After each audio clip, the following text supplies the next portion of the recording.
Mertuaku menghina ibuku yang lumpuh dan mengusir kami. Dia tak tahu, ibuku adalah pemilik perusahaan tempat suamiku dan semua anaknya bekerja. Detik ini juga, aku hancurkan hidup mereka tanpa sisa. Sebelum ceritanya dimulai, silakan tulis di kolom komentar dari daerah mana saja teman-teman yang menonton cerita ini. Dan dengar cerita sambil aktivitas apa? Nyapu, ngepel, tiduran, rebahan atau apa? Yuk kita simak ceritanya. Suasana di ruang tamu rumah mewah itu terasa begitu meriah namun menyesakkan bagi Amara. Lampu kristal gantung yang besar memancarkan cahaya keemasan, memantul pada perhiasan berlian yang dikenakan oleh Bu Melinda, ibu mertuanya. Hari ini adalah perayaan ulang tahun Bu Melinda yang ke-55. Semua orang tampak tertawa, berdansa, dan menikmati hidangan catering mahal yang dipesan khusus.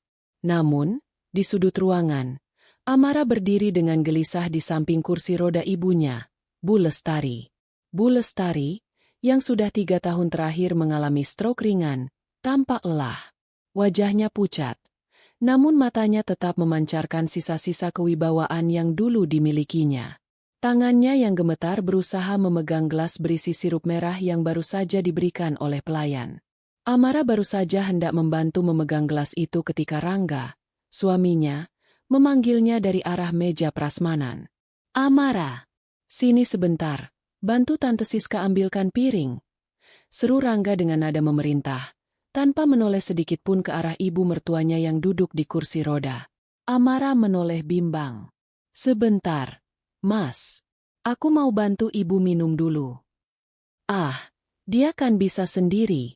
Cepat sini, jangan bikin malu di depan tamu penting," desak Rangga lagi dengan nada tinggi. Dengan berat hati, Amara melepaskan pegangannya pada gelas ibunya. "Ibu pegang pelan-pelan ya, Bu." Amara kesana sebentar. Bisiknya lembut. Bu Lestari mengangguk pelan, berusaha tersenyum untuk menenangkan putrinya. Namun, takdir berkata lain. Baru 2 langkah Amara berjalan menjauh. Tangan Bu Lestari mengejang pelan karena tremor yang tak terkendali. Gelas kaca itu tergelincir dari jari-jarinya yang lemah. Prang!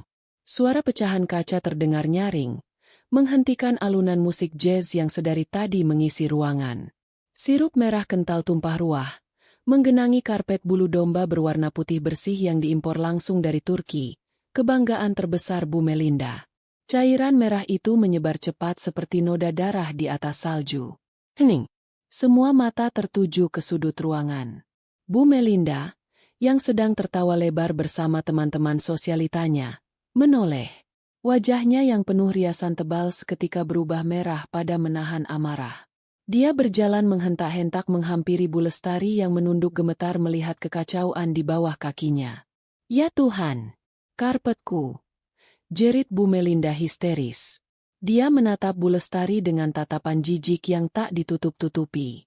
"Kamu tahu berapa harga karpet ini? 50 juta. Dan kamu rusak begitu saja dengan tangan cacatmu itu."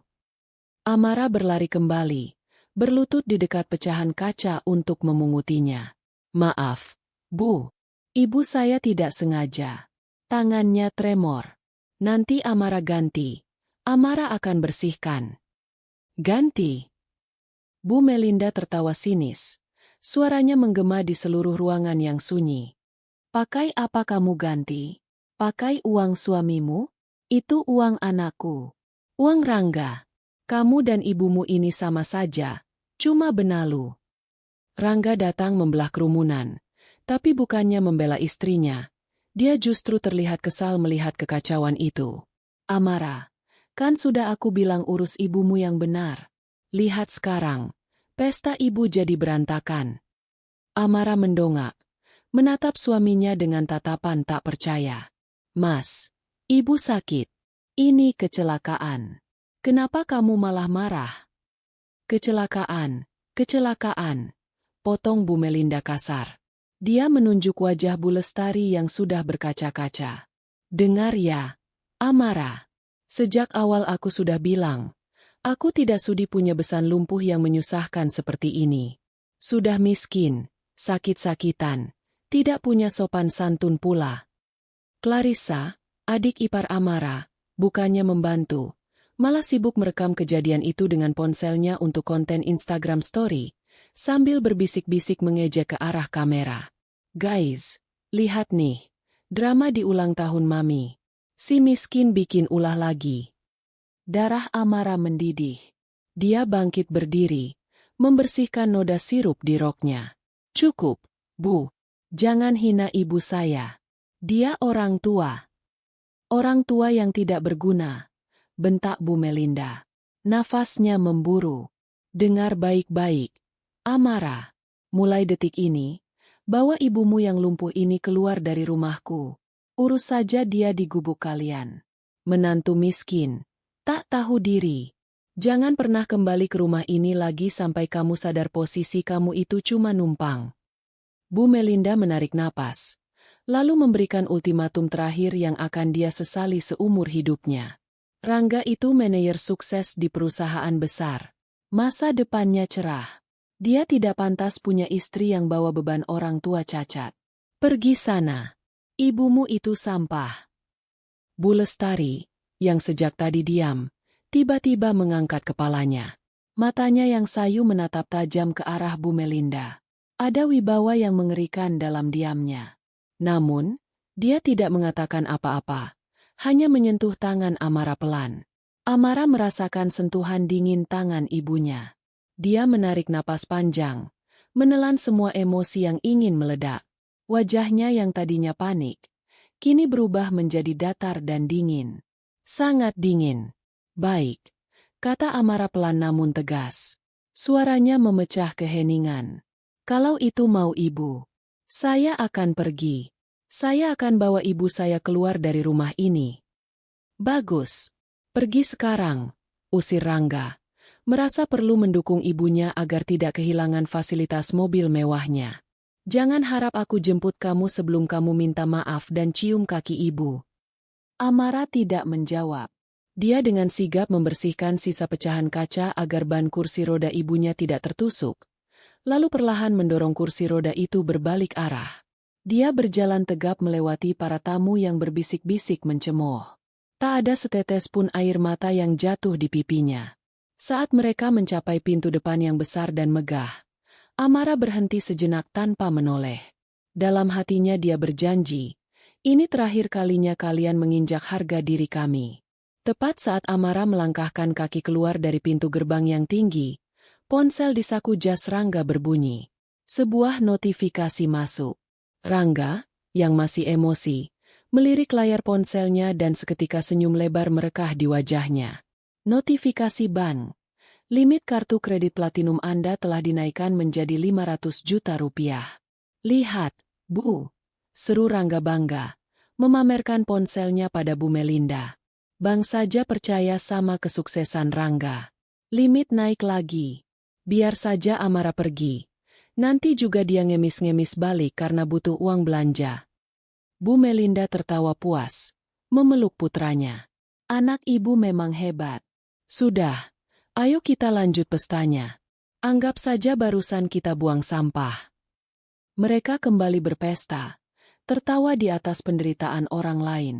Mereka tidak sadar, di luar pagar rumah, di dalam sebuah taksi online yang baru saja datang menjemput, Amara sedang mengetik pesan singkat di ponselnya. Bukan pesan sedih, bukan curhat. Dia mengirim pesan kepada seseorang bernama Adrian. Isi pesannya singkat, padat, dan mematikan.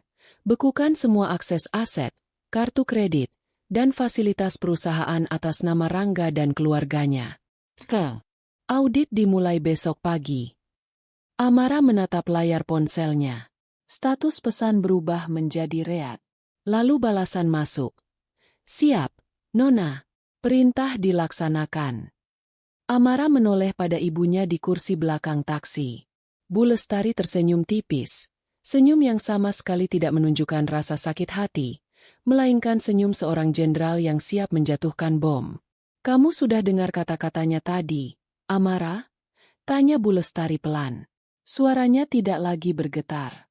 Sudah, Bu. Bagus. Hancurkan mereka. Sampai ke akar-akarnya.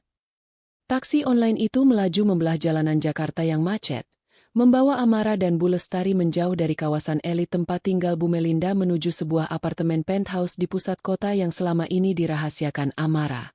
Di dalam mobil yang hening, pikiran Amara melayang mundur ke masa lalu. Ke masa 3 tahun yang lalu, saat dia pertama kali bertemu Rangga. Saat itu, Amara sedang menyamar sebagai staf administrasi biasa di perusahaannya sendiri, Lestari Group, untuk mempelajari seluk-beluk bisnis dari bawah sesuai permintaan ibunya. Rangga saat itu adalah karyawan baru di divisi pemasaran. Dia terlihat sopan, pekerja keras, dan sangat perhatian. Rangga sering membawakan bekal makan siang untuk Amara, menemaninya lembur, dan mendengarkan keluh kesah Amara tentang hidup sederhananya. Amara jatuh cinta pada kesederhanaan itu. Dia pikir, Rangga tulus mencintainya apa adanya, tanpa memandang harta. Karena itulah, ketika Rangga melamarnya, Amara menerima dengan senang hati. Dia menyembunyikan identitas aslinya sebagai pewaris tunggal Lestari Group, perusahaan properti dan tambang raksasa di Indonesia. Dia hanya bilang ibunya adalah pensiunan yang sakit-sakitan. Amara ingin Rangga menjadi mandiri. Dia ingin melihat suaminya sukses karena usaha sendiri. Tapi, kebusukan mulai tercium setelah pernikahan berjalan 6 bulan. Rangga yang dulu manis berubah menjadi penuntut. Sifat aslinya yang ambisius tapi malas mulai terlihat. Dia sering mengeluh gajinya kecil, padahal gaya hidupnya dan ibunya, Bu Melinda, sangat boros. "Kamu tuh harusnya dukung suami, Amara," bentak Rangga suatu malam, setahun yang lalu. Saat itu Rangga pulang mabuk karena frustrasi tidak naik jabatan. Ibu butuh tas baru. Clarissa butuh modal buat jadi artis. Gaji staf biasa mana cukup. Tidak tega melihat suaminya stres, Amara akhirnya melakukan intervensi diam-diam. Lewat Adrian, orang kepercayaan ibunya, Amara mengatur agar Rangga mendapatkan promosi kilat. Dari staf biasa menjadi supervisor, lalu kepala cabang, dan akhirnya manajer regional dalam waktu kurang dari 2 tahun. Amara menciptakan ilusi bahwa Rangga adalah karyawan emas. Tapi kebaikan itu justru menjadi bumerang. Rangga menjadi sombong. Dia mulai merasa dirinya jenius. Dia percaya bualannya sendiri bahwa CEO perusahaan, yang tidak pernah muncul di kantor, sangat menyukainya. "Sayang, lihat ini," kata Rangga seminggu sebelum kejadian pesta ulang tahun, saat dia membawa pulang tumpukan dokumen proyek pembangunan resort di Bali. Amara yang sedang menyetrika baju kerja Rangga, melirik dokumen itu.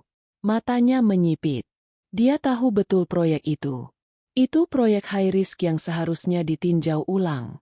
Di dalam dokumen itu, ada celah anggaran yang sangat besar.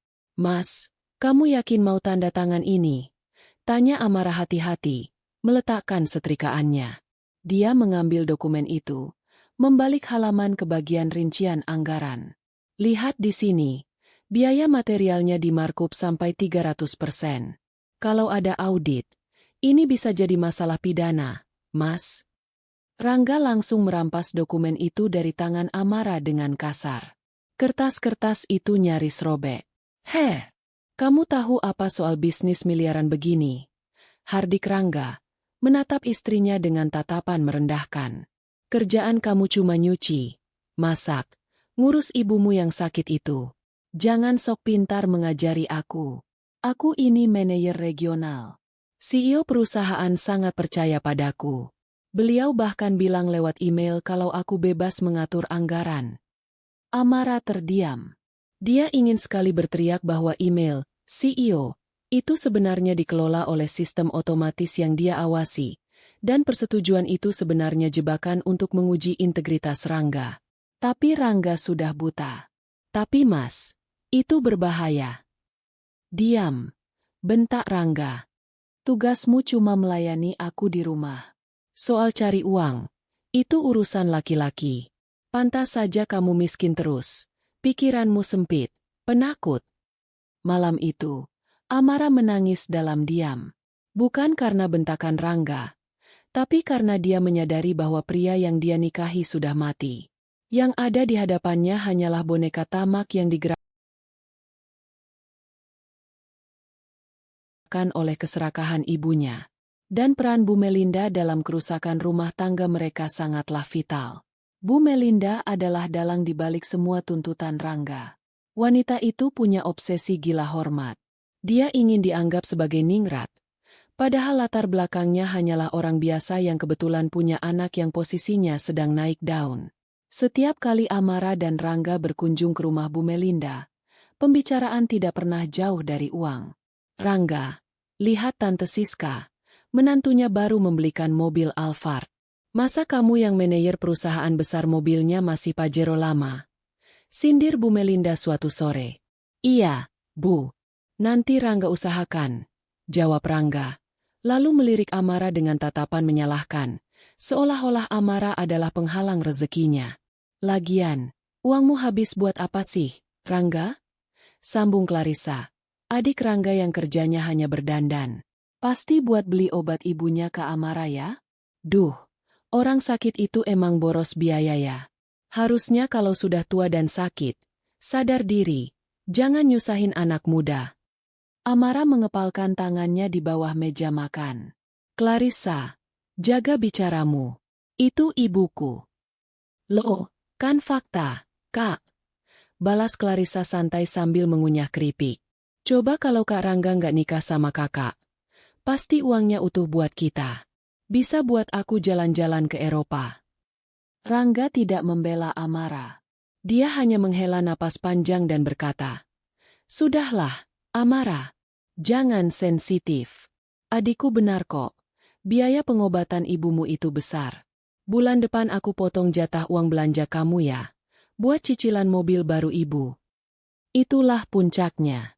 Amara menyadari bahwa dia sendirian di rumah itu. Suaminya, mertuanya, adik iparnya, semuanya adalah lintah darat yang menghisap darahnya. Atau lebih tepatnya, menghisap uang yang mereka kira hasil kerja keras Rangga. Padahal itu adalah uang perusahaan milik Amara yang Amara izinkan untuk diambil Rangga. Ya, itu adalah rahasia terbesar yang tidak diketahui siapapun. Selama setahun terakhir, Amara sengaja melonggarkan pengawasan keuangan di divisi Rangga. Dia membiarkan Rangga melakukan kecurangan-kecurangan kecil. Awalnya hanya reimburse makan malam fiktif, lalu mulai memalsukan biaya perjalanan dinas, hingga akhirnya berani menyentuh anggaran proyek. Kenapa Amara membiarkannya? Karena Amara butuh bukti. Dia tidak bisa menceraikan Rangga begitu saja tanpa alasan yang kuat di mata hukum perusahaan, terutama jika dia ingin menghancurkan reputasi Rangga sepenuhnya agar tidak bisa bekerja dimanapun lagi. Amara memupuk keserakahan Rangga. Dia memberi umpan, dan Rangga memakannya dengan lahap. Di dalam taksi yang kini mulai memasuki lobi apartemen mewah, Amara tersadar dari lamunannya. Dia melihat ibunya sedang memandangi gedung pencakar langit di luar jendela. "Bu, kita sudah sampai," kata Amara lembut. Bu Lestari menoleh. "Apa kamu sudah siap, Amara? Begitu kita masuk ke gedung ini, tidak ada jalan kembali. Kamu akan membuka topengmu." Amara mengangguk mantap. Wajah polos dan penurut yang selama ini dia pasang sudah hilang. Digantikan oleh wajah dingin seorang pebisnis ulung, persis seperti ibunya di masa muda. "Aku sudah siap, Bu." Mereka yang meminta perang. Mereka lupa. Kalau aku diam bukan berarti aku bodoh. Aku hanya sedang mengumpulkan amunisi. Pintu taksi terbuka. Seorang pria berpakaian jas rapi sudah menunggu di lobi. Itu Adrian. Dia membungkuk hormat, sangat dalam, kepada Bu Lestari dan Amara. "Selamat datang kembali, Bu Presdir." "Selamat datang, Nona Amara," sapa Adrian tegas. "Semua dokumen penggelapan dana atas nama Rangga Wijaya sudah saya siapkan di meja kerja Nona. Total kerugian negara dan perusahaan yang dia sebabkan sudah mencapai angka yang cukup untuk membuatnya membusuk di penjara minimal 10 tahun. Amara tersenyum miring. "Bagus, Adrian. Tapi penjara itu belakangan. Malam ini, aku ingin mereka merasakan dulu bagaimana rasanya menjadi orang miskin yang sebenarnya. Apakah semua akses keuangannya sudah kau tutup?" Sudah, Nona. Kartu kredit, kartu debit, akses m-banking, bahkan e-wallet mereka semua sudah dibekukan dengan status investigasi kriminal. Detik ini juga, mereka tidak punya uang sepeser pun selain uang tunai yang ada di dompet mereka. Sempurna, desis Amara. Dia mendorong kursi roda ibunya masuk ke dalam lift pribadi yang akan membawa mereka ke lantai teratas. Permainan baru saja dimulai. Dan Rangga, yang saat ini mungkin sedang memotong kue ulang tahun ibunya, tidak tahu bahwa pisau guillotine sudah tergantung tepat di atas lehernya. Kejadian ini terjadi 6 bulan sebelum malam pesta ulang tahun yang penuh petaka itu. Sebuah momen yang menjadi titik balik bagi Amara, mengubah kesabarannya menjadi sebuah rencana dingin yang mematikan. Hari itu, hujan turun deras di Jakarta. Di rumah mewah Bu Melinda, atap di bagian gudang penyimpanan tas-tas branded miliknya bocor. Air menetes membasahi lantai marmer. Bu Melinda berteriak histeris, memanggil Amara seolah-olah menantunya itu adalah pembantu yang dibayar murah. "Amara, kamu tulia. Cepat bawa kain pel. Tas-tas Hermisku bisa lembab kalau udaranya begini," jerit Bu Melinda dari lantai 2. Amara yang sedang menyuapi ibunya makan siang, terpaksa berhenti. Dia menatap Bu Lestari dengan pandangan bersalah. "Ibu makan sendiri dulu ya." Amara ke atas sebentar. Bu Lestari mengangguk lemah, namun matanya menyiratkan ketidaksukaan yang mendalam terhadap perlakuan besannya. Amara bergegas naik ke lantai 2. Di kamar penyimpanan barang mewah itu, yang lebih mirip butik daripada kamar tidur, Bu Melinda sedang sibuk memindahkan kotak-kotak oranye ke tempat yang lebih tinggi. "Kamu itu lelet sekali. Dasar menantu tidak berguna. Cepat keringkan lantai itu. Jangan sampai ada satu tetes pun air yang tersisa," perintah Bu Melinda sambil menendang ember kosong ke arah kaki Amara. Amara diam saja. Dia berlutut dan mulai mengepel lantai. Saat Bu Melinda hendak keluar ruangan untuk menelepon teman arisannya, wanita parubaya itu terpeleset sedikit karena licin, menjatuhkan sebuah dompet kunci yang selalu dia kalungkan di lehernya. Dompet itu jatuh tepat di dekat kaki Amara. "Jangan sentuh!" teriak Bu Melinda panik. Wajahnya pucat pasi seolah Amara baru saja melihat bangkai mayat. Dia menyambar dompet kunci itu dengan kasar. "Selesaikan kerjamu. Jangan berani-berani mengintip barang-barangku. Tangan orang miskin itu bawa sial." Bu Melinda bergegas keluar dan membanting pintu. Namun, dalam kepanikannya, dia tidak sadar bahwa satu anak kunci kecil terlepas dari gantungan dompetnya dan tertinggal di bawah lemari pajangan kaca. Amara melihat kilatan perak itu. Sesuatu dalam insting Amara berbisik. Selama ini, Bu Melinda selalu mengunci laci meja rias di kamarnya dengan paranoid. Dia bahkan tidak membiarkan Rangga masuk ke kamarnya jika dia tidak ada. Amara memungut kunci kecil itu. Itu adalah kunci laci meja rias. Penasaran, dan didorong oleh perasaan aneh bahwa ada sesuatu yang tidak beres dengan keuangan mertuanya yang selalu pamer kemewahan itu, Amara menyelinap ke kamar tidur utama Bu Melinda saat mertuanya sedang sibuk ngerumpi di telepon di lantai bawah. Kamar itu berbau parfum mahal yang menyengat, berusaha menutupi bau apek dari tumpukan barang yang terlalu banyak. Amara mendekati meja rias. Tangannya sedikit gemetar saat memasukkan anak kunci itu ke lubang laci. Klik. Terbuka. Amara menarik laci itu pelan-pelan. Dia mengharapkan melihat perhiasan atau uang tunai. Namun, apa yang dia temukan jauh lebih mengejutkan. Di dalam laci itu, tersembunyi sebuah buku catatan keuangan kumal dan tumpukan surat-surat dengan cap merah. Peringatan terakhir. Amara mengambil surat paling atas. Itu adalah surat tagihan dari sebuah koperasi simpan pinjam ilegal, rentenir online. Nama, Melinda Sastrowardoyo, total hutang pokok bunga, 1.500.000.000 rupiah, 1.500.000.000 rupiah. Status, macet, siap sita aset. Amara menutup mulutnya, menahan napas. Dia membuka dokumen lain. Ada surat gadai. Ternyata, kalung berlian dan gelang emas yang sering dipamerkan Bu Melinda di Instagram dan arisan adalah barang palsu, replika.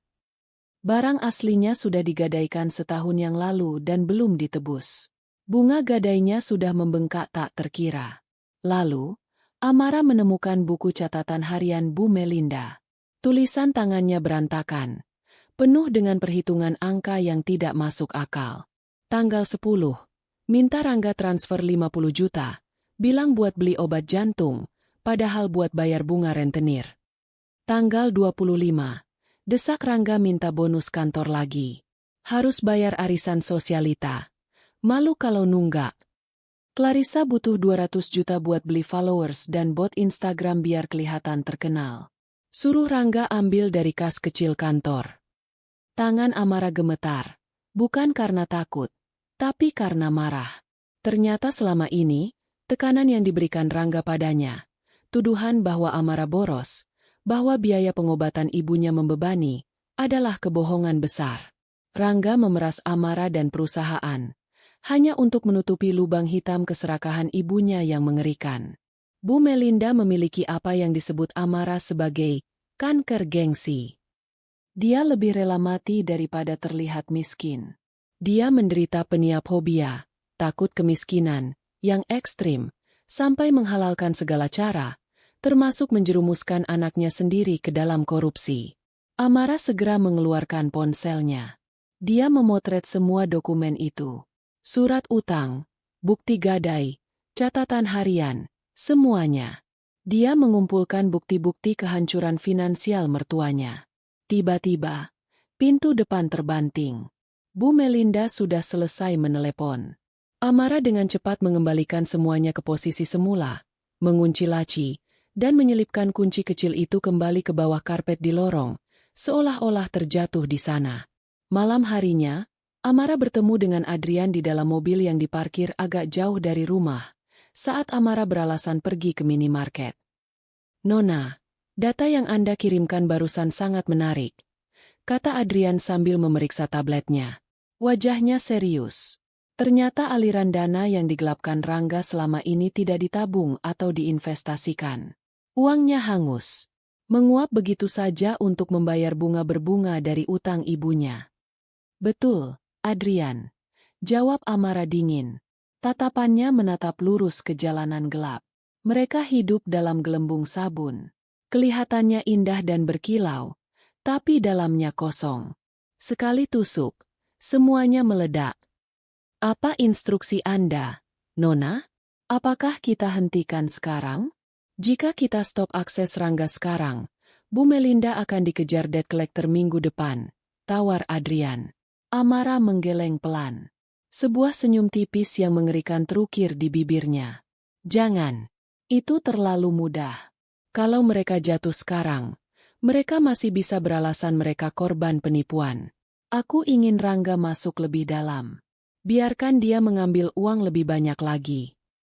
"Tapi, Nona, itu uang perusahaan Nona," Adrian mengingatkan dengan khawatir. "Anggap saja itu umpan, Adrian. Biarkan Rangga merasa aman. Biarkan dia berpikir dia jenius dan tak tersentuh. Biarkan utang Bu Melinda semakin menumpuk sampai dia tidak bisa bernapas. Aku ingin saat aku menarik karpet di bawah kaki mereka, mereka tidak cuma jatuh, tapi hancur berkeping-keping." Amara menatap Adrian tajam. "Siapkan jebakan untuk proyek Resort Bali. Buat persetujuannya terlihat mudah.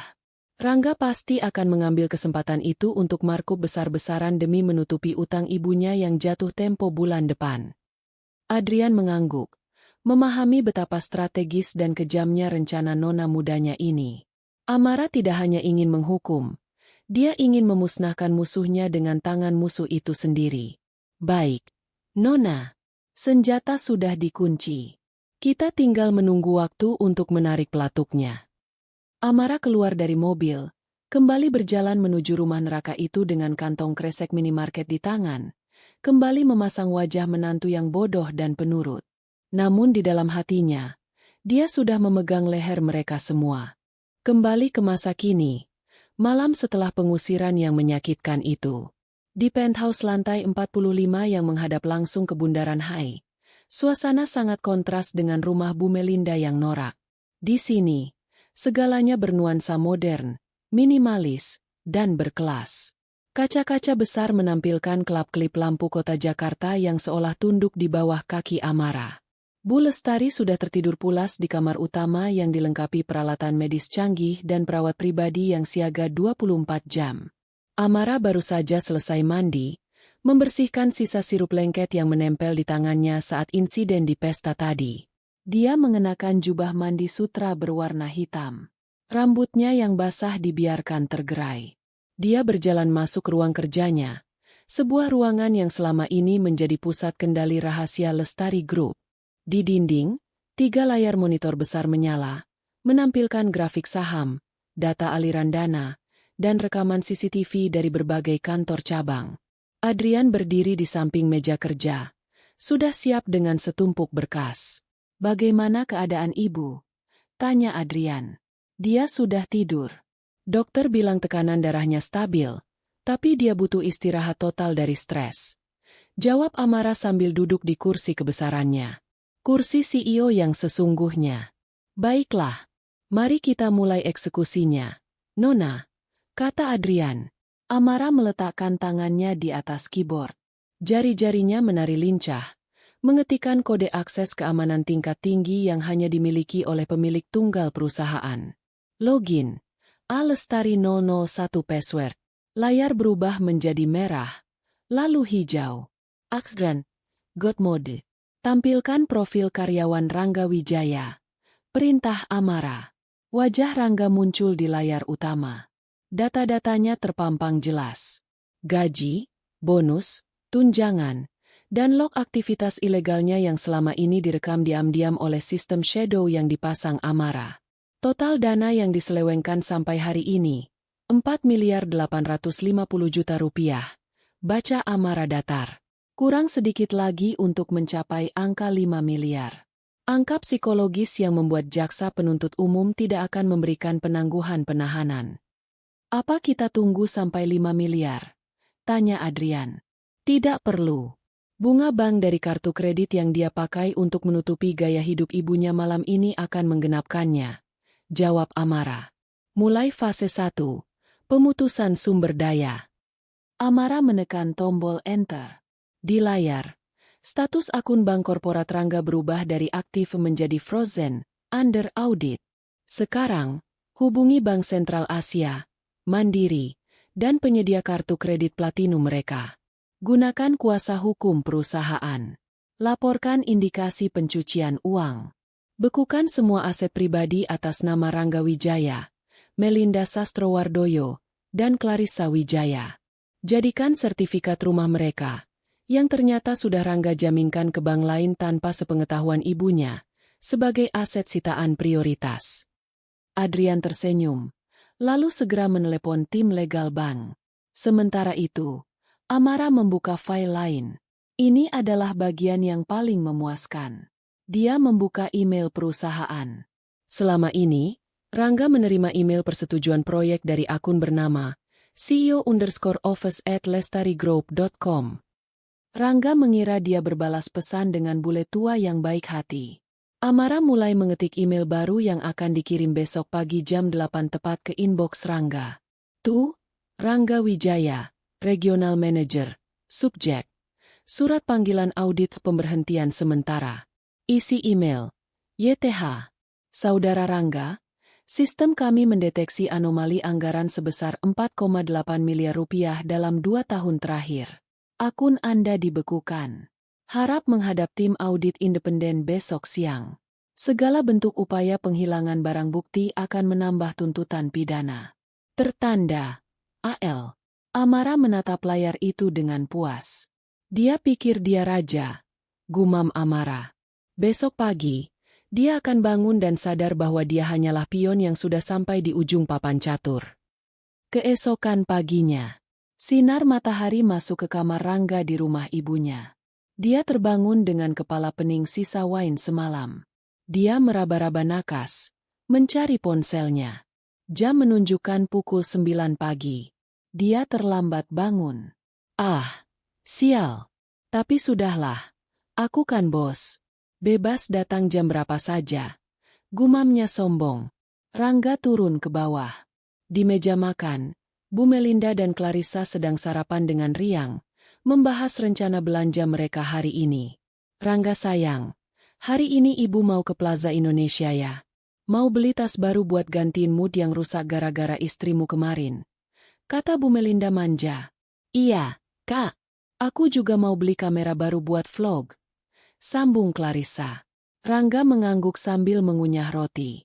Pakai saja kartu kredit tambahan yang aku kasih kemarin. Limitnya kan sudah naik. Tiba-tiba, ponsel Rangga berbunyi. Telepon dari sekretarisnya di kantor. Halo? Kenapa pagi-pagi ganggu? Bentak Rangga. Suara sekretarisnya terdengar panik dan bergetar. Pak Rangga. Bapak di mana? Ada orang-orang dari kantor pusat di sini. Mereka menyegel ruangan Bapak. Mereka juga mengambil laptop dan PC Bapak. Rangga tersedak rotinya. Apa? Siapa yang berani? Bilang sama mereka aku ini kesayangan CEO. Mereka bawa surat kuasa, Pak. Dan ID card Bapak. Tidak bisa dipakai buat masuk gedung. Satpam melarang Bapak masuk area kantor mulai hari ini. Rangga berdiri, kursinya terjungkal ke belakang. Wajahnya memerah. Kurang ajar. Pasti ada kesalahan sistem. Aku ke sana sekarang. Rangga mematikan telepon dan buru-buru mengambil dompetnya. Bu, aku ke kantor dulu.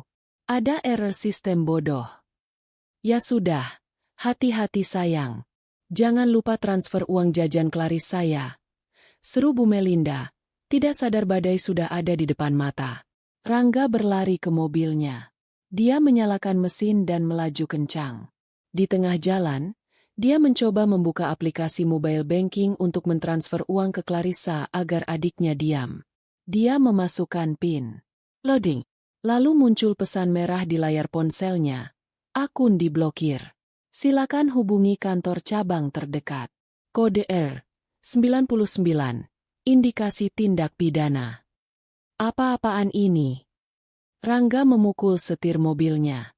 Jantungnya berdegup kencang. Keringat dingin mulai mengucur di pelipisnya. Dia mencoba kartu kredit lain. Dia membuka aplikasi kartu kredit platinumnya. Status. Blocked by Isur.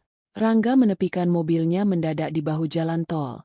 Nyaris ditabrak truk dari belakang. Napasnya memburu. Perasaan tidak enak mulai menjalar dari perut ke dadanya. Bayangan wajah Amara yang tenang saat diusir kemarin malam tiba-tiba muncul di benaknya. Kenapa? Kenapa semuanya terjadi bersamaan setelah Amara pergi? Tidak mungkin Amara. Istrinya itu cuma wanita bodoh yang tidak tahu apa-apa selain memasak sop ayam. Ini pasti kesalahan Ban. Pasti. Rangga mencoba menenangkan diri. Tapi tangannya gemetar hebat. Dia tidak tahu bahwa di penthouse nun jauh di sana, Amara sedang menyesap teh Earl Grey hangat sambil melihat titik GPS mobil Rangga yang berhenti di pinggir tol lewat tabletnya. Satu pintu tertutup. Bisik Amara pada dirinya sendiri. Sekarang, mari kita lihat bagaimana tikus berlari ketika semua lubangnya ditutup semen. Amara menoleh ke Adrian. Babak perencanaan selesai. Sekarang masuk ke fase penyerangan mental. Pastikan saat Bu Melinda gesek kartu di mall nanti, dia mendapatkan pelayanan yang paling memalukan dalam sejarah hidupnya. Adrian mengangguk hormat. Tim di lapangan sudah siap, Nona. Matahari bersinar terik di kawasan Tamrin, Jakarta Pusat. Di dalam salah satu pusat perbelanjaan paling elit di ibu kota, hawa dingin pendingin ruangan yang dipasang maksimal seolah menciptakan dunia yang berbeda dari panasnya debu jalanan. Disinilah surga bagi mereka yang memiliki uang. Atau setidaknya, bagi mereka yang merasa memiliki uang. Bu Melinda berjalan dengan dagu terangkat tinggi. Langkah kakinya berirama mengetuk lantai marmer yang mengkilap. Di tangan kanannya, tergenggam tas tangan yang dia yakini sebagai simbol status sosial tertinggi. Di sampingnya, Clarissa berjalan sambil memegang tongkat selfie. Ponsel pintarnya terarah ke wajah mereka berdua. Dia sedang melakukan live streaming di Instagram.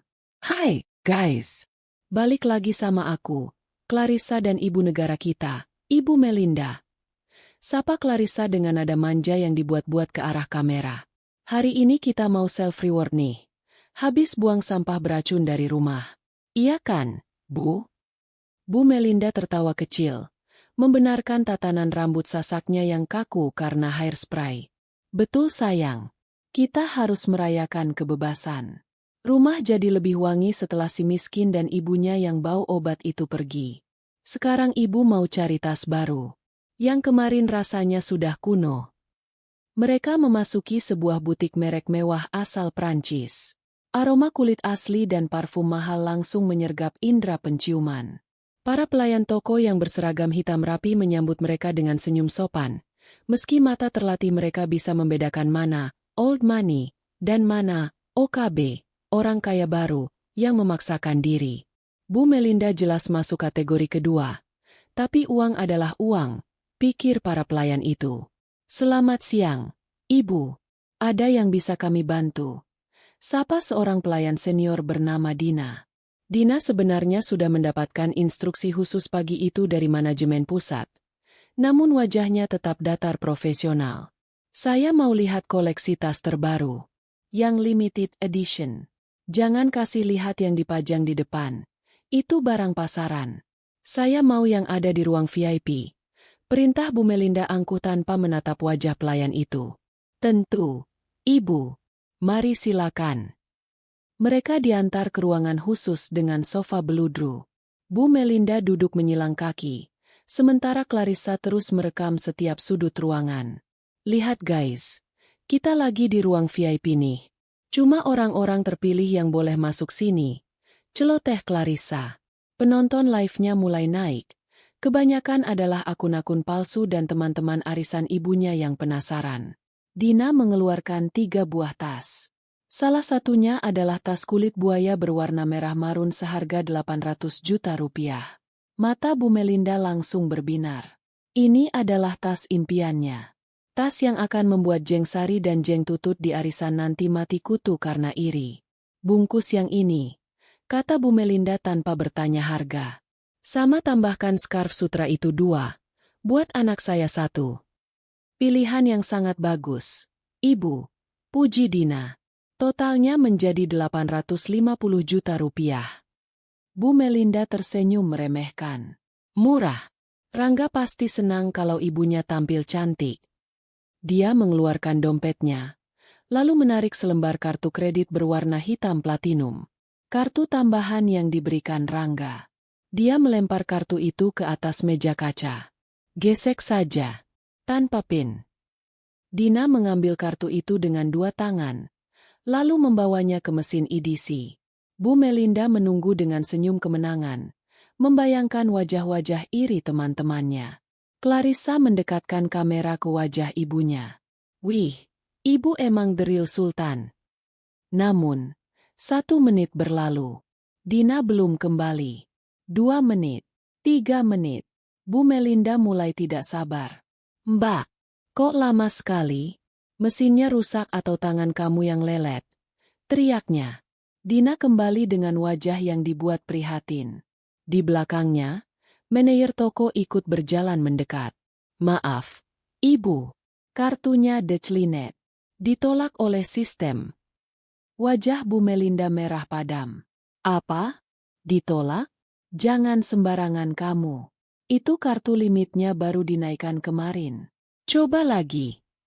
Sudah kami coba 3 kali. Bu, keterangannya, do not honor. Mungkin ibu ada kartu lain. Dengan kasar, Bu Melinda mengaduk isi tasnya. Dia mengeluarkan kartu debit prioritas, kartu kredit bank lain. Total ada 4 kartu. Nih, coba semua. Jangan bikin saya malu. Suasana di ruangan itu mulai tegang. Clarissa menurunkan ponselnya sedikit. Tapi kolom komentar di live streamingnya mulai ramai. Loh, kok ditolak? Jangan-jangan kartunya kosong. Malu bang tue hahaha. Dina mencoba kartu kedua. Declinet. Kartu ketiga. Declinet. Kartu keempat. Bloket. Manajer toko, seorang pria berwajah tegas, kini melangkah maju. Ini adalah bagian dari skenario yang sudah disiapkan Adrian. Manajer itu tidak berbisik. Dia berbicara dengan volume suara yang cukup keras hingga terdengar oleh pelanggan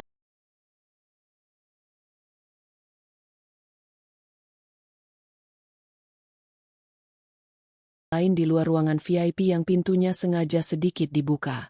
Mohon maaf, Ibu. Semua kartu Ibu tidak bisa digunakan.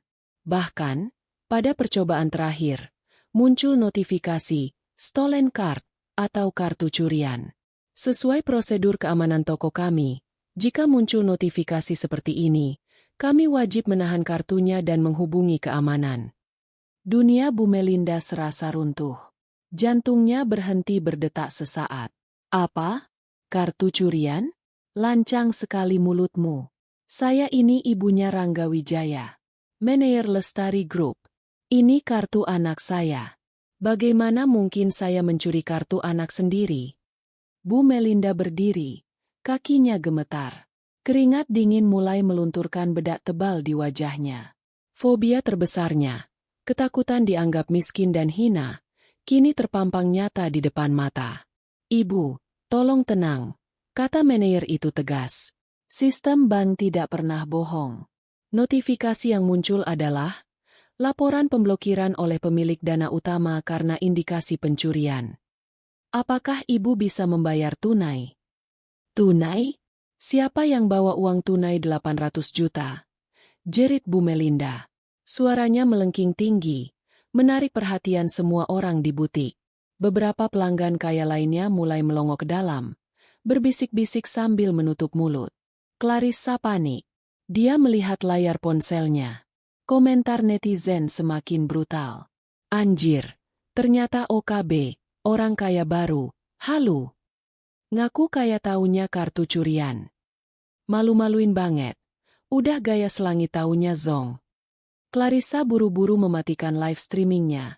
Tapi tangannya gemetar hebat. Bu, ayo kita pergi aja. Orang-orang pada ngeliatin.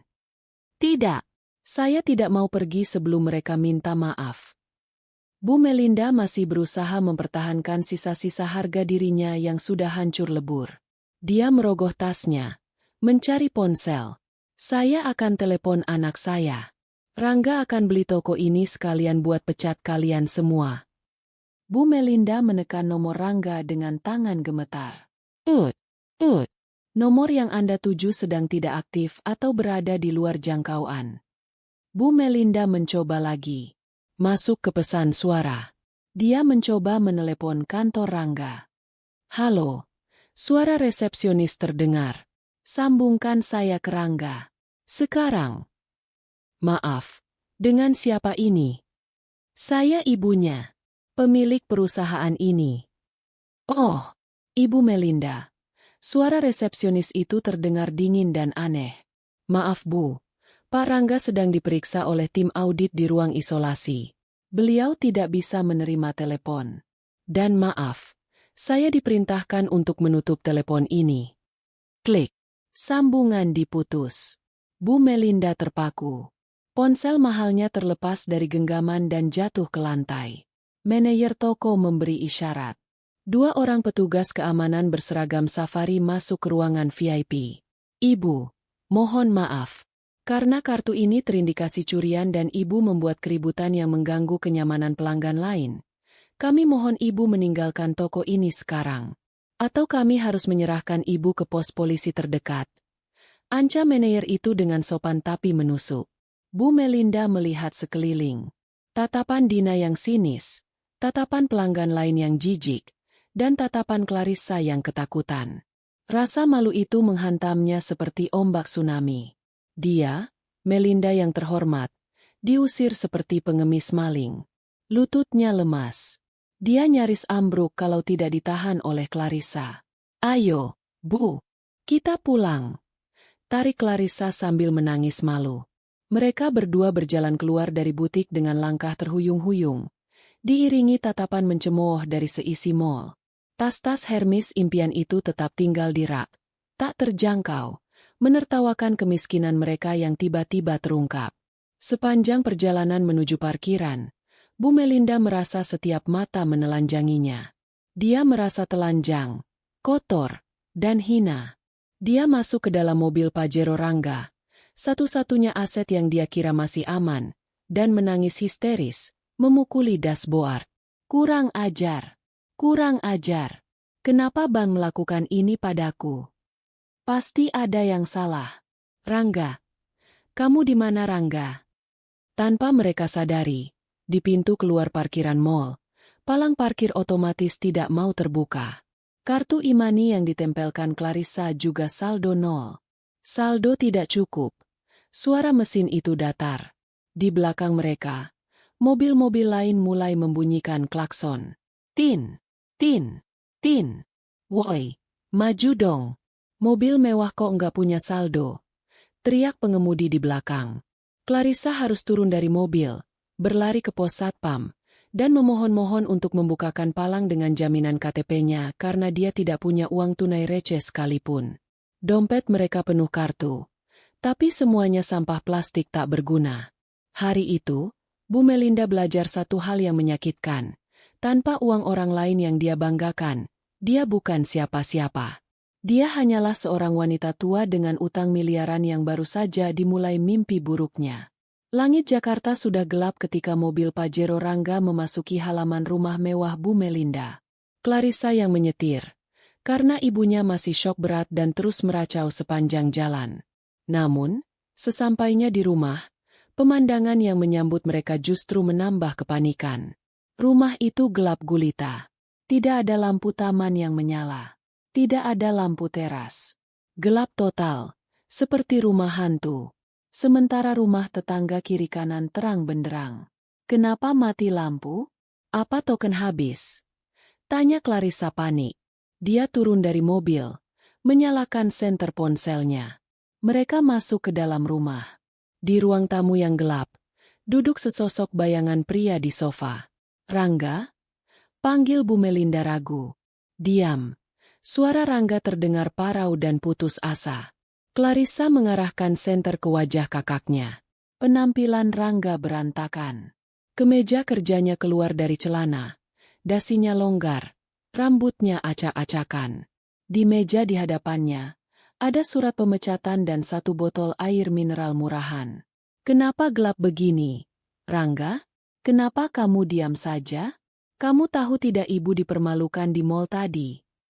Kartu kreditmu sampah semua. Bu Melinda langsung menyerang. Naluri egoisnya tetap nomor satu. Rangga tertawa. Tawa yang kering dan hampa. Ibu dipermalukan? Ibu cuma nggak bisa belanja tas. Aku kehilangan segalanya. Bu, segalanya. Listrik diputus karena ternyata rekening autodebit aku juga diblokir. Kantor memecatku. Mereka bilang aku korupsi. Mereka punya bukti transfer ke rekening ibu. Ya bilang saja itu bonus. Kamu kan manajer. Sergah Bu Melinda. Nggak bisa, Bu. Jumlahnya 4,8 miliar. Itu pidana. Rangga berteriak. Suaranya menggema di rumah yang sunyi itu. Tiba-tiba, dari arah luar, sebuah cahaya lampu mobil yang sangat terang menyorot masuk menembus jendela kaca ruang tamu, menyilaukan mata mereka bertiga. Suara mesin mobil yang halus namun bertenaga terdengar mendekat. Sebuah mobil Rolls-Royce Phantom berwarna hitam legam berhenti tepat di depan pintu utama yang terbuka. Bu Melinda dan Rangga menyipitkan mata, mencoba melihat siapa tamu yang datang dengan kendaraan semewah itu. Apakah polisi? Atau bos besar Rangga? Pintu pengemudi terbuka. Adrian turun, mengenakan setelan jas supir pribadi yang rapi lengkap dengan sarung tangan putih. Dia berjalan memutari mobil, lalu membukakan pintu penumpang belakang dengan takzim. Kaki jenjang berbalut high heels hitam melangkah turun. Sosok itu berdiri tegak, membelakangi cahaya lampu mobil sehingga wajahnya tertutup bayangan. Namun, siluetnya terlihat anggun dan mengintimidasi. Dia mengenakan setelan jas wanita haute couture berwarna putih bersih yang kontras dengan kegelapan malam. Rambutnya ditata selai ke belakang, dan di tangannya tergenggam sebuah map tebal. Wanita itu melangkah masuk ke dalam rumah Rangga tanpa permisi. Suara langkah kakinya tegas. Tuk, tuk, tuk. Rangga menyalakan senter ponselnya dan mengarahkannya ke wajah tamu itu. Matanya terbelalak. Mulutnya menganga. "AM. Amara?" Desis Rangga tak percaya. Di hadapannya berdiri istrinya. Tapi bukan Amara yang biasa memakai daster kumal dan bau bawang. Ini adalah Amara yang memancarkan aura kekuasaan yang begitu kuat hingga membuat udara di sekitar terasa sesak. Wajahnya dingin, tanpa senyum, tatapannya tajam setajam silet. "Selamat malam, mantan suamiku, dan mantan ibu mertuaku," sapa Amara. Suaranya tenang, tapi memiliki otoritas yang membuat bulu kuduk berdiri. "Kamu, ngapain kamu di sini? Pakaian siapa yang kamu curi?" tanya Bu Melinda gagap, masih berusaha menyangkal kenyataan. Amara tidak menjawab pertanyaan bodoh itu. Dia menjentikan jarinya. Adrian masuk membawa lampu emergency portable yang sangat terang, meletakkannya di meja, membuat ruangan itu terang benderang. Kini terlihat jelas betapa menyedihkannya kondisi Rangga dan ibunya dibandingkan dengan Amara yang bersinar. "Aku datang untuk mengantarkan ini," kata Amara sambil melempar map tebal itu ke pangkuan Rangga. Rangga membuka map itu dengan tangan gemetar. Isinya adalah salinan bukti transfer dari rekening perusahaan ke rekening pribadi Rangga. Rekaman percakapan Rangga dan ibunya tentang rencana memanipulasi anggaran. Dan yang paling mengejutkan, surat persetujuan penggelapan. Rangga membaca surat terakhir itu. Matanya membulat sempurna. Di bagian bawah surat persetujuan anggaran fiktif yang selama ini dia ajukan, tertanda tangan inisial, AL. AL. Rangga bergumam bingung. Siapa AL? Ini inisial CEO yang selama ini menyetujui anggaranku. Amara tersenyum miring. Dia melangkah maju, mendekatkan wajahnya ke wajah Rangga. "Kamu tidak pernah bertanya siapa nama panjangku, kan, Mas? Kamu cuma tahu aku Amara, gadis yatim yang punya ibu sakit-sakitan." Amara mengambil kartu nama dari saku jasnya dan menyelipkannya ke saku kemeja Rangga. "Namaku Amara Lestari, pemilik Tunggal Lestari Group. Perusahaan tempat kamu bekerja, tempat kamu mencari makan, dan tempat yang baru saja kamu rampok." Hening. Sunyi senyap yang mencekam. Bu Melinda merosot ke lantai. Kakinya tidak kuat lagi menopang tubuhnya. "Lestari. Lestari Group? Maksudmu perusahaan raksasa itu milik ibumu?" "Betul, Bu Melinda," jawab Amara, menatap mertuanya dengan tatapan jijik. "Ibu yang lumpuh, yang ibu sebut sampah, yang ibu hina kemarin, dia adalah pendiri kerajaan bisnis yang menghidupi kemewahan palsu kalian selama ini." Rangga menggeleng-gelengkan kepalanya. Air mata mulai mengalir di pipinya. "Tidak, ini jebakan. Kamu tahu? Kamu tahu aku mengambil uang itu? Kenapa kamu diam saja? Kenapa kamu malah menyetujuinya? Kenapa?" Amara tertawa kecil. Suara tawanya dingin menusuk tulang. "Karena kalau aku menegurmu saat kamu baru mengambil 100 juta, kamu cuma akan minta maaf dan mengulanginya lagi. Kamu tidak akan jera." Amara menunjuk tumpukan dokumen itu. "Aku membiarkanmu, Rangga. Aku memberimu tali yang panjang. Aku menyetujui setiap permintaan bodohmu. Aku membiarkan keserakahan ibumu menyetirmu. Aku menunggu, sabar menunggu." Wajah Amara berubah keras. "Sampai angkanya menyentuh 5 miliar rupiah. Tahukah kamu kenapa 5 miliar? Karena dalam hukum pidana korporasi, penggelapan di atas 5 miliar dengan bukti terencana seperti ini bukan lagi kasus perdata biasa. Ini pidana berat. Tindak pidana pencucian uang. Ancamannya bukan cuma denda, tapi penjara minimal 10 tahun. Rangga jatuh berlutut di kaki Amara. Dia menangis meraung-raung. "Amara, maafkan aku. Aku hilaf. Aku suamimu. Amara, tolong jangan lakukan ini. Aku akan kembalikan uangnya." "Kembalikan pakai apa?" potong Amara sadis. "Rumah ini? Sertifikatnya sudah disita Bang sore tadi karena kamu jaminkan untuk utang judi ibumu, kan? Mobilmu? Itu aset perusahaan. Tabunganmu? Sudah aku bekukan. Amara menepis tangan Rangga yang mencoba memegang kakinya.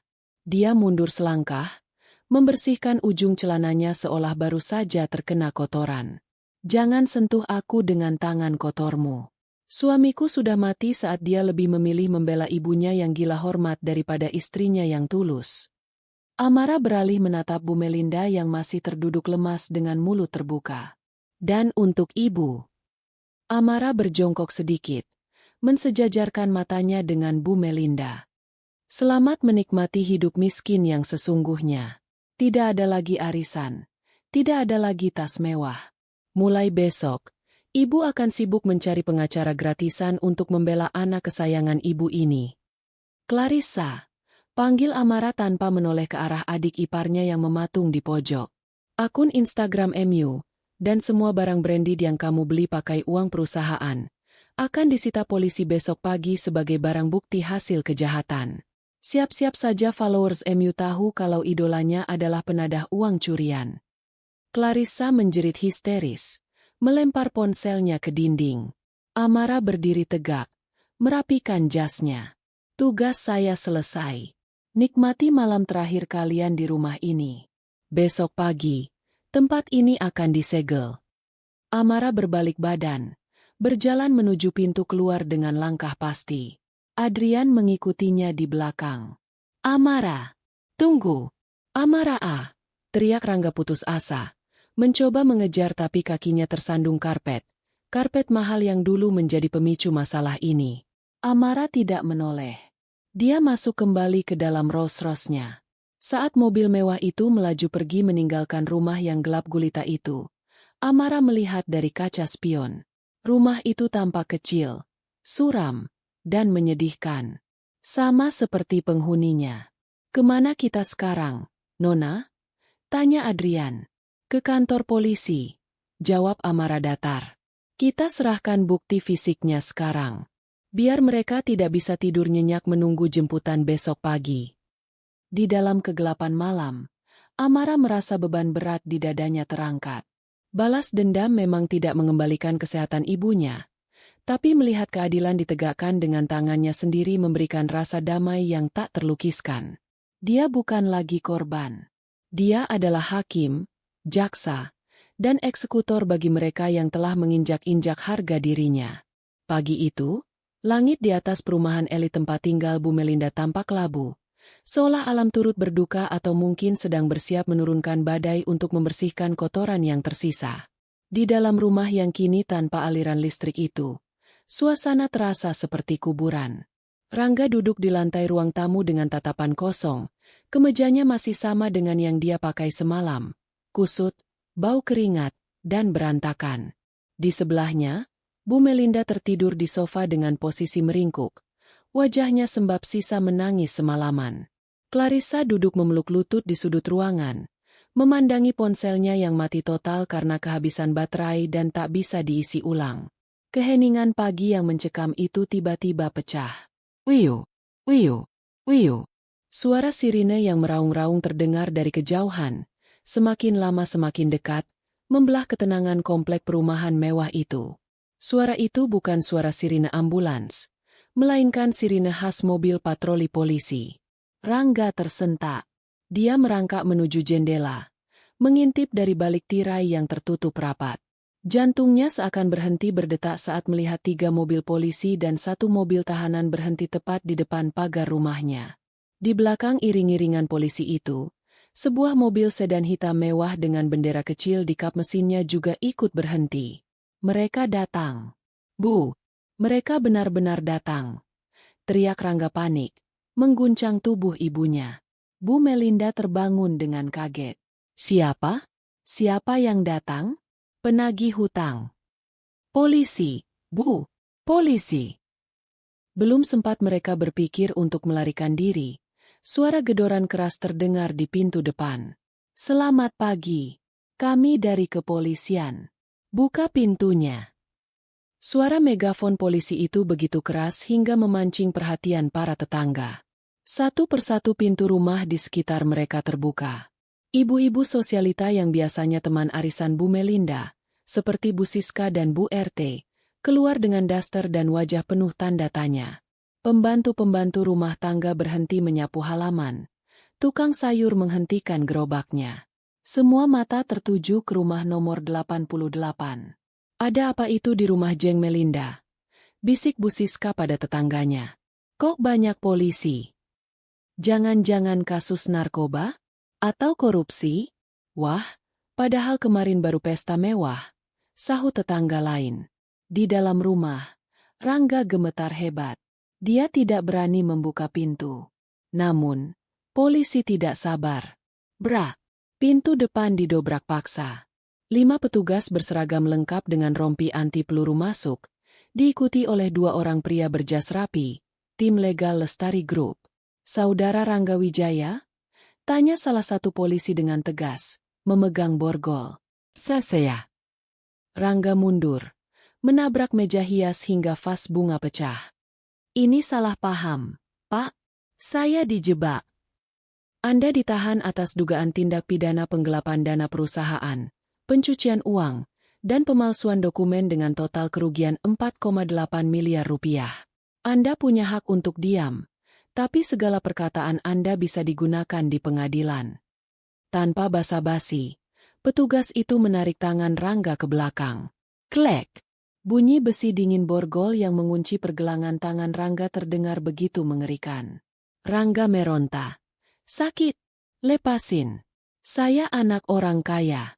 Ibu saya punya banyak koneksi. Bu Melinda menjerit histeris melihat anak kesayangannya diseret seperti hewan. Dia berlari menerjang polisi. Jangan bawa anak saya. Kalian salah orang. Anak saya manajer sukses. Lepaskan. Ibu harap tenang, atau kami akan mendakwa ibu juga atas tuduhan menghalang-halangi petugas. Bentak seorang polwan yang menahan tubuh Bu Melinda. Polisi menyeret Rangga keluar rumah menuju halaman depan. Bu Melinda dan Clarissa mengejar sambil menangis meraung-raung. Pemandangan itu menjadi tontonan gratis bagi puluhan tetangga yang kini sudah berkumpul di depan pagar, merekam kejadian itu dengan ponsel mereka. Saat Rangga diseret ke dekat mobil polisi, pintu mobil sedan hitam mewah yang parkir di belakang mobil polisi terbuka. Seorang supir membukakan pintu, lalu mengeluarkan sebuah kursi roda canggih. Dia membantu seorang wanita parubaya turun dari mobil dan duduk di kursi roda itu. Kemudian, seorang wanita muda yang cantik dan anggun turun dari pintu sebelah kiri, memegang pegangan kursi roda itu. Amara dan Bu Lestari. Penampilan mereka pagi itu bagaikan langit dan bumi dibandingkan dengan Bu Melinda yang berantakan.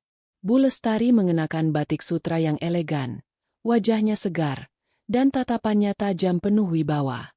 Amara berdiri tegak di sampingnya, mengenakan kacamata hitam yang kemudian dia lepas perlahan. Para tetangga berbisik riuh. Itu kan Amara? Menantunya yang kemarin diusir. Loh, ibunya yang lumpuh itu kok kelihatan beda banget auranya. Mobilnya, itu Rolls-Royce Phantom. Harganya belasan miliar. Siapa sebenarnya mereka?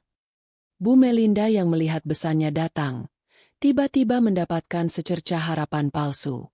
Dia menerobos barisan polisi dan lari bersimpuh di kaki kursi roda Bu Lestari. Besan. Oh, Besan. Tolong. Tolong bilang sama polisi ini salah paham. Rangga itu menantumu. Suami anakmu. Jangan biarkan dia dibawa. Ratap Bu Melinda sambil mencoba memegang tangan Bu Lestari. Namun, Amara dengan cepat menepis tangan Bu Melinda. Jangan sentuh ibu saya. Bu Lestari menatap Bu Melinda dengan pandangan yang sulit diartikan. Campuran antara kasihan dan jijik. Dia kemudian memberi isyarat pada Amara untuk memberikan mikrofon kecil yang terhubung ke pengeras suara mobil. Seolah dia ingin semua orang di komplek itu mendengar. Melinda. Suara Bu Lestari terdengar tenang namun menggelegar lewat pengeras suara. Kamu bilang anakmu manajer sukses? Kamu bilang saya beban? Kamu bilang saya tidak tahu apa-apa. Bu Lestari menunjuk ke arah Rangga yang tertunduk malu dengan tangan terborgol. Saya adalah Lestari, pemilik tunggal PT Lestari Makmur Jaya, induk perusahaan tempat anakmu bekerja. Tempat semua anak-anakmu menumpang hidup. Kenyataan itu menghantam kerumunan seperti bom atom. Hah? Pemilik Lestari Group? Seru Bu Siska kaget, menutup mulutnya. Jadi selama ini Jeng Melinda menghina pemilik perusahaan anaknya sendiri? Bu Melinda ternganga. Wajahnya pucat pasi seputih kertas. Tidak mungkin. Kamu cuma janda lumpuh. Kelumpuhan saya tidak melumpuhkan otak saya, Melinda, lanjut Bu Lestari tegas. Saya diam selama ini karena Amara meminta saya memberi kesempatan pada Rangga. Tapi apa balasan kalian? Kalian menghina saya, kalian injak-injak harga diri putri saya, dan kalian rampok uang perusahaan saya untuk membiayai gaya hidup sampah kalian ini. Bu Lestari melempar tumpukan foto ke wajah Bu Melinda. Foto-foto tas mewah, struk belanja, bukti transfer judi online, dan bukti utang rentenir. Foto-foto itu bertebaran di jalanan aspal, dipungut oleh para tetangga yang penasaran. Lihat, seru Bu Lestari pada kerumunan tetangga. Lihatlah tetangga kalian yang sombong ini. Semua kemewahannya dibayar pakai uang curian. Tas Hermesnya, mobilnya, pestanya, semuanya hasil mencuri dari menantunya sendiri. Wajah Bu Melinda merah padam. Rasa malunya sudah tak tertahankan. Dia merasa ditelanjangi di depan umum. Tetangga-tetangga yang dulu memujinya kini menatapnya dengan pandangan jijik dan mencemooh. Duh, pantesan sombong banget, ternyata maling. Celetuk seorang tetangga keras-keras. Kasihan ya Amara, udah baik malah dimanfaatin. Rangga, yang sudah tidak punya harga diri lagi, menangis meraung. Amara, sayang, tolong aku suamimu. Jangan penjarakan aku. Aku janji bakal berubah. Aku bakal cium kakimu setiap hari. Amara berjalan mendekati Rangga. Dia menatap mata suaminya yang basah air mata buaya. Sudah terlambat, Mas. Ingat kata-katamu waktu mengusirku? Urus saja ibumu yang lumpuh. Sekarang aku sedang mengurus ibuku. Dan ibuku sedang membereskan hama di perusahaannya. Amara menoleh ke arah polisi. Bawa dia, Pak. Proses sesuai hukum yang berlaku. Jangan ada keringanan sedikit pun. Siap, Bu Amara. Polisi mendorong Rangga masuk ke dalam mobil tahanan. Pintu besi ditutup dengan suara bam yang keras, mengakhiri kebebasan Rangga. Sementara itu, petugas lain mulai memasang garis polisi berwarna kuning, pelis lain, melingkari pagar rumah mewah itu. Petugas bank juga datang, menempelkan stiker besar berwarna merah di pintu gerbang. Aset ini disita oleh bank. Clarissa menjerit histeris saat seorang polisi wanita menyita tas dan ponselnya sebagai barang bukti. Itu iPhone baruku. Jangan diambil. Aku belum backup foto. Semua yang kamu beli pakai uang hasil kejahatan adalah barang bukti. Nona, jawab poluan itu dingin. Bu Melinda terduduk lemas di aspal panas. Rumahnya disita. Anaknya dipenjara. Hartanya habis. Dan yang paling menyakitkan, harga dirinya hancur lebur di depan semua orang yang ingin dia pameri. Dia menatap mobil Rolls-Royce yang perlahan bergerak pergi. Dari balik kaca jendela mobil, Amara tidak menoleh lagi. Dia menggenggam tangan ibunya erat-erat. Puas, Bu? Tanya Amara pelan. Bu Lestari menghela napas panjang, menyandarkan kepalanya. Keadilan sudah ditegakkan. Nak, sekarang kita bisa tidur nyenyak. Biarkan hukum dan karma yang menyelesaikan sisanya. Di belakang mereka, di tengah kerumunan yang riuh, Bu Melinda meraung memanggil nama Rangga, tapi tidak ada yang peduli. Tetangga-tetangganya justru sibuk update status WhatsApp tentang kejadian pagi itu. Kejatuhan keluarga sombong itu menjadi hiburan pagi yang paling memuaskan bagi satu komplek. 2 tahun kemudian, lapas, lembaga pemasyarakatan, Cipinang siang itu terasa begitu pengap. Udara panas bercampur dengan bau keringat ratusan narapidana yang berdesakan di dalam sel yang melebihi kapasitas. Di salah satu sudut sel blok ekonomi, blok paling kumuh untuk napi yang tidak punya uang sogokan, seorang pria kurus kering sedang menyikat lantai kamar mandi umum yang kotor dan berlumut. Pria itu adalah Rangga. Wajahnya yang dulu glowing perawatan klinik mahal, kini kusam, berjerawat, dan tirus. Rambutnya dicukur botak asal-asalan. Bekas lebam biru terlihat di pipi kirinya. Hadiah dari kepala geng narapidana karena Rangga lambat memijat kakinya semalam. Koruptor kere. Yang bersih sikatnya. Masih bau pesing nih. Bentak seorang napi bertato naga, menendang ember air Rangga hingga tumpah. Rangga buru-buru memungut sikatnya dengan tangan gemetar. Iya bang. Maaf, saya bersihkan lagi. Dulu katanya lu manajer kaya? Mana duit lu? Minta bini lu kirim duit rokok dong. Ejek napi lain sambil tertawa. Rangga hanya bisa menunduk, menahan perih di hatinya. Tidak ada yang mengiriminya uang. Tidak ada yang menjenguknya. Ibunya bahkan tidak punya ongkos untuk naik angkot ke penjara. Clarissa, adiknya itu menghilang entah kemana. Lari dari kejaran debt collector. Amara? Nama itu seperti mimpi indah yang berubah menjadi mimpi buruk yang menghantuinya setiap malam. Setiap kali Rangga memejamkan mata, dia teringat momen saat dia mengusir Amara. Andai saja waktu bisa diputar. Andai saja dia tidak serakah. Andai saja dia membela istrinya. Dia mungkin sekarang sedang duduk di kursi empuk CEO, mendampingi wanita paling berpengaruh di dunia bisnis. Tapi nasi sudah menjadi bubur basi. Dia harus membusuk di sini 8 tahun lagi. Sementara itu, di sebuah gang sempit di pinggiran Jakarta yang padat dan kumuh, Bu Melinda sedang berjongkok di depan keran umum, mencuci tumpukan baju tetangga. Tangannya yang dulu halus dan selalu dimanikur, kini kasar, pecah-pecah, dan kapalan karena deterjen keras. Dia sekarang bekerja sebagai buruh cuci gosok harian. Bu Mel, itu cucian saya jangan dicampur sama yang luntur dong. Baju anak saya jadi pink semua tuh. Teriak seorang ibu-ibu pemilik kontrakan yang galak. Maaf bu, saya nggak lihat, mata saya agak rabun. Cicit Bu Melinda takut-takut. Kacamata minusnya sudah retak dan dilem selotip karena tak punya uang untuk ganti lensa. Alasan aja. Ganti rugi 50.000. Atau saya potong upah nyuci minggu ini. Jangan bu tolong, buat makan saja saya susah. Bu Melinda memohon, air matanya menetes. Dulu, 50.000 adalah uang receh yang dia kasih ke tukang parkir. Sekarang, 50.000 adalah nyawanya untuk bertahan hidup 3 hari. Saat Bu Melinda sedang menjemur pakaian, dia melihat sebuah TV tabung di warung kopi sebelah menyiarkan berita bisnis. Lestari Group mencatatkan keuntungan tertinggi tahun ini di bawah kepemimpinan CEO muda, Amara Lestari. Beliau juga baru saja meresmikan yayasan sosial untuk membantu lansia stroke, didedikasikan untuk ibunda tercinta.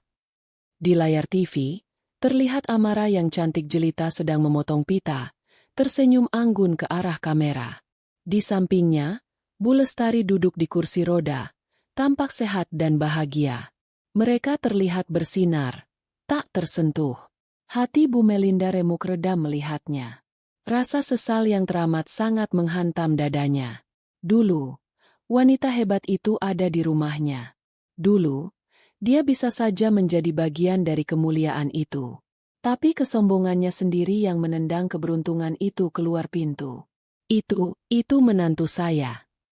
Gumam Bu Melinda pelan pada tukang kopi. Halah, ngimpi lu Mel.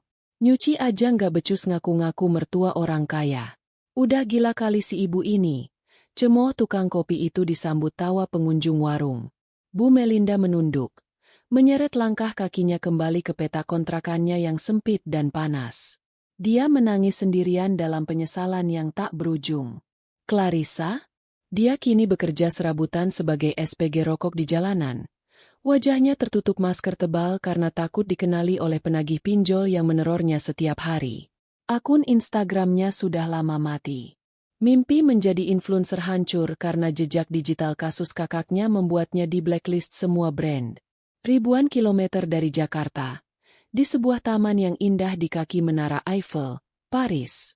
Angin musim gugur berhembus pelan, menjatuhkan daun-daun maple berwarna keemasan. Amara duduk di bangku taman. Di sampingnya Bu Lestari sedang menikmati kroasang hangat. Wajah Bu Lestari terlihat jauh lebih segar. Terapi medis terbaik di Eropa yang dibiayai Amara perlahan memulihkan kemampuan motoriknya. Tangannya sudah tidak terlalu gemetar lagi. Udaranya enak ya, Bu, kata Amara sambil merapatkan mantel tebal ibunya. Iya, Nak. Rasanya damai sekali. Tidak ada teriakan, tidak ada hinaan.